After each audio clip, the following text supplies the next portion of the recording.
سوال یہ ہے کہ اگر کوئی آدمی بیٹی کے پیدا ہونے پر اسے مار ڈالے تو اس شخص پر قیامت میں کیا سزا اسے دی جائے گی، اور یہ بھی بتائیں کہ یہ کیسا باپ ہے جو اپنی ہی بیٹی کا قاتل کہلائے گا؟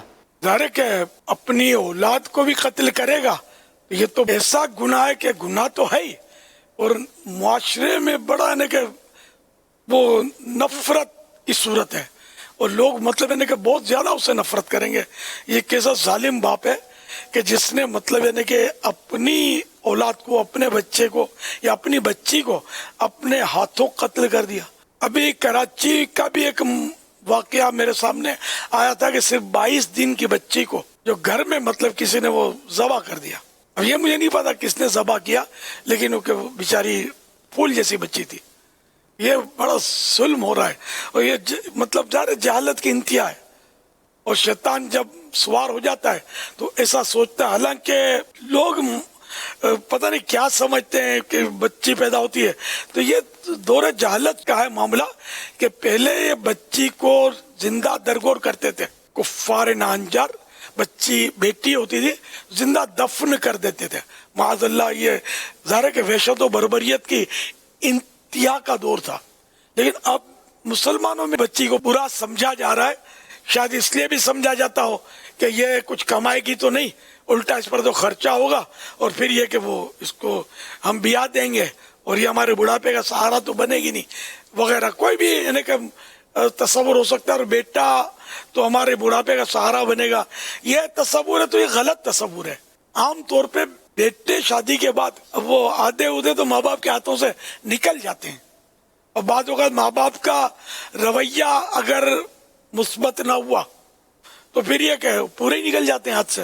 اس طرح کے واقعات تو ہوتے رہتے ہیں۔ خیر، بیٹے کو ماں باپ کی خدمت کرنی چاہیے، اور اکثر بیٹے خدمت کرتے ہیں، ماں باپ سے محبت کرتے ہیں، ایسا نہیں ہے کہ محبت نہیں کرتے، خدمت نہیں کرتے، لیکن ایسا بھی ہوتا ہے کہ بیٹے ہاتھ سے نکل جاتے ہیں، لیکن بیٹیاں ہاتھ سے نکل جانے کے واقعات آپ کو کم ملیں گے۔ تو بہرحال یہ کہ وہ بیٹی کو برا نہیں سمجھنا چاہیے، اور معاذ اللہ اگر اس کو قتل کر دیا تو توبہ توبہ توبہ، کہ اس کا تو بہت ہی سخت گناہ ہے۔ فرمان مصطفیٰ صلی اللہ علیہ وسلم ہے، قیامت کے دن سب سے پہلے خون ناحق کے بارے میں لوگوں کے درمیان فیصلہ کیا جائے گا۔ حکیم الامت مفتی احمد یار خان رحمت اللہ علیہ فرماتے ہیں، خیال رہے کہ عبادات میں پہلے نماز کا حساب ہوگا، اور حقوق العباد میں پہلے قتل و خون کا، یعنی بندوں کے حقوق میں سب سے پہلے قتل و خون کا، یا نیکیوں میں پہلے نماز کا حساب ہے، اور گناہ میں پہلے قتل کا۔ یہ قتل اتنا بڑا گناہ ہے کہ اگر ایک حدیث پاک میں کہ کسی مسلمان کے قتل ناحق میں اگر روئے زمین کے سارے لوگ بھی شامل ہو جائیں تو یہ سب کے سب جہنم میں اوندے کر کے پھینک دیے جائیں گے۔ یہ اتنا مبالغہ حدیث پاک میں کیا گیا کہ مسلمان کا خون ناحق، اور پھر اپنی بیٹی کا خون ناحق، توبہ استغفر اللہ۔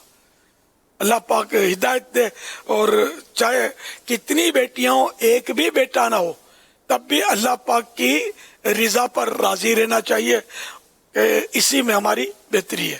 کہ ہم اللہ پاک سے ناراض ہوں گے تو یہ کہ بیٹا پیدا تو نہیں ہو جائے گا، یا ہم بیٹیوں پر سختیاں کریں گے یا بیٹیوں سے ناراضیاں کریں گے، گلے شکوے کریں گے، تب بھی کوئی بیٹا پیدا نہیں ہو جائے گا۔ وہ تو رب پیدا کرے گا جب چاہے گا۔ ہمیں ہر حال میں اللہ پاک کا صابر و شاکر بندہ بن کر رہنا چاہیے۔ صلو علی الحبیب صلی اللہ علی محمد۔